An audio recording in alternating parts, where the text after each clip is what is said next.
अस्सलाम वालेकुम गाइस। तो चलिए शुरू करते हैं अपना लेक्चर नंबर 4 केमिस्ट्री का। हमने पहला लेक्चर भी कवर कर दिया है जो केमिस्ट्री के बारे में था, और सेकंड उसकी ब्रांचेस थी, और थर्ड जो थी हिस्ट्री थी जिसमें हमने मॉडर्न हिस्ट्री भी पढ़ी थी, ग्रीक हिस्ट्री भी पढ़ी थी, और मुस्लिम पीरियड भी हमने पढ़ा था। जो आज का हमारा टॉपिक है वो है साइंटिफिक मेथड पर, और हमारा पहला चैप्टर ही चल रहा है। तो चलिए शुरू करते हैं। लेकिन अगर आपने हमारा चैनल अभी तक सब्सक्राइब नहीं किया तो सब्सक्राइब कर लें ताकि हर नई आने वाली वीडियो आपको मिलती रहे।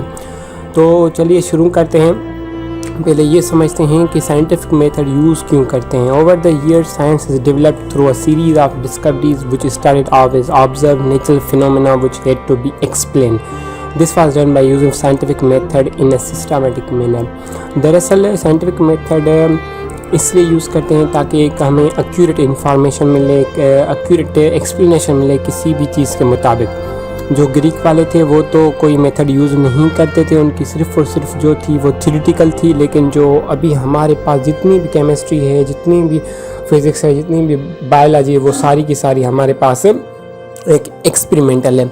तो जो साइंटिफिक मेथड होता है वो किसी भी प्रॉब्लम को इजीली सॉल्व करने के बाद उनको जो आंसर मिलता है वो साइंटिफिक मेथड के थ्रू ही मिलता है। उसमें डिफरेंट हमारे पास स्टेप्स होते हैं, डायरेक्ट हम किसी भी चीज़ को सॉल्व नहीं करते। मसलन कैसा होता है कि किसी ने ये सोचा कि जो एटम्स होते हैं, ये एक एटम जब मिलता है दूसरे एटम से तो एक मॉलिक्यूल बनता है, मॉलिक्यूल क्यों बनता है।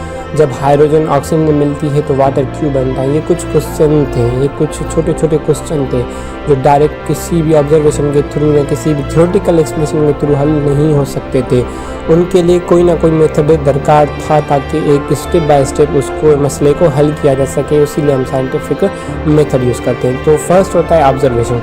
जो हमारे पास ऑब्जर्वेशन होता है वो एक बंदे से दूसरे बंदे तक डिफरेंट होता है, यानी एक बंदे का ऑब्जर्वेशन अलग होता है, दूसरे का अलग होता है।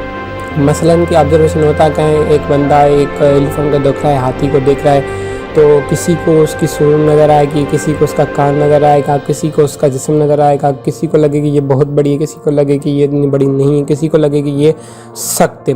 यानी हर किसी का ऑब्जर्वेशन एक दूसरे से वेरी करता है। ऑब्जर्वेशन कहते हैं इसे कि observation is basic tool to go for elaborating a phenomena but it may vary from person to person according to his own skill of elaboration. Scientist बंदे का ऑब्जर्वेशन अलग होता है, आम इंसान का ऑब्जर्वेशन अलग होता है। सो ये हमारे पास फर्स्ट स्टेप होता है किसी भी साइंटिफिक मेथड में। देन उसके बाद हमारे होती है हाइपोथेसिस। हाइपोथेसिस जो होती है दरअसल वो किसी भी फिनोमेना को एक उसको हल निकालने को हम बोलते हैं। एक साइंटिफिक यूज़ होती है, एक इंटेलिजेंट यूज़ होती है, यानी कि किसी भी मसले का हल, मुमकिन हल कि ये हो सकता है, ये नहीं हो सकता।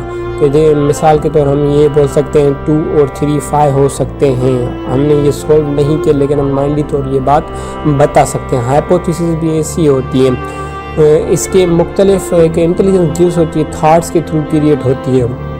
उसके बाद हमारी आती है थ्योरी। जो थ्योरी होती है वो हाइपोथेसिस को जब हम टेस्ट करते हैं, अगर वो हाइपोथेसिस हमारी सही होती है एक्सपेरिमेंट के थ्रू तो वो थ्योरी बन जाती है। एक हाइपोथेसिस नहीं होती है, बहुत सारी हाइपोथेसिस होती हैं। अगर हाइपोथेसिस गलत हो गई तो दूसरी हाइपोथेसिस बना के उसको एक्सपेरिमेंट के थ्रू प्रूव करके फिर हम एक थ्योरी बनाएंगे। थ्योरी दरअसल बहुत सारी हाइपोथेसिस का एक मजमुआ होती है।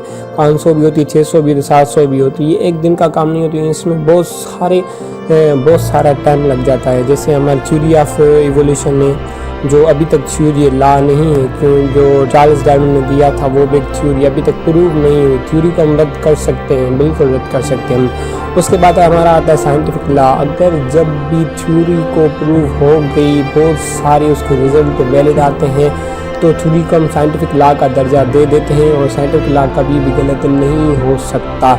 बहुत सारे हमारे पास लॉ मौजूद है। फिजिक्स में आप चले जाएँ, लॉ ऑफ एक्सीलरेशन मौजूद है। उसके बाद ग्रेविटेशनल फोर्स ये एक लॉ है, वो भी है। Law of first motion, law of second motion है जो सर आइजैक न्यूटन ने दिया था। ऐसे बहुत से और भी लॉ है जो हम पढ़ते हैं। लेकिन अभी तक जो केमिस्ट्री में जो डिफरेंट लॉ होते हैं, जैसे कि एटम होते हैं, एटम के भी डिफरेंट लॉ होते हैं। उसके अलावा law of component composite composition है। उसके अलावा हमारे law of conservation of mass, ये बहुत सारे लॉज होते हैं जो हम केमिस्ट्री में पढ़ते हैं। यानी कि ये बोल सकते हैं आप जो फर्स्ट स्टेप है वो ऑब्जर्वेशन, किसी भी चीज़ को परखना, उसके बाद उसको परख कर उसका जो एक आंसर निकालना होता है, माइंड में थॉट निकालनी होती है, उसका हम हाइपोथेसिस बोलते हैं। उसके बाद अगर हाइपोथेसिस सही होती है, 2 3 4 हाइपोथेसिस 100 हाइपोथेसिस सही होती है तो उसको हम थ्योरी का दर्जा देते हैं। अगर थ्योरी बिल्कुल सही होती है, हर जगह रिजल्ट सेम आ रहा है तो हम उसको साइंटिफिक लॉ का दर्जा दे देते हैं। तो ये था हमारा छोटी सी वीडियो थी। जो अगर आपको पसंद आई हो तो लाइक करें, शेयर करें, कमेंट करें और हमारे चैनल को सब्सक्राइब कर लें ताकि हर नई आने वाली वीडियो आपको बर वक्त मिलती रहे। Thank you very much.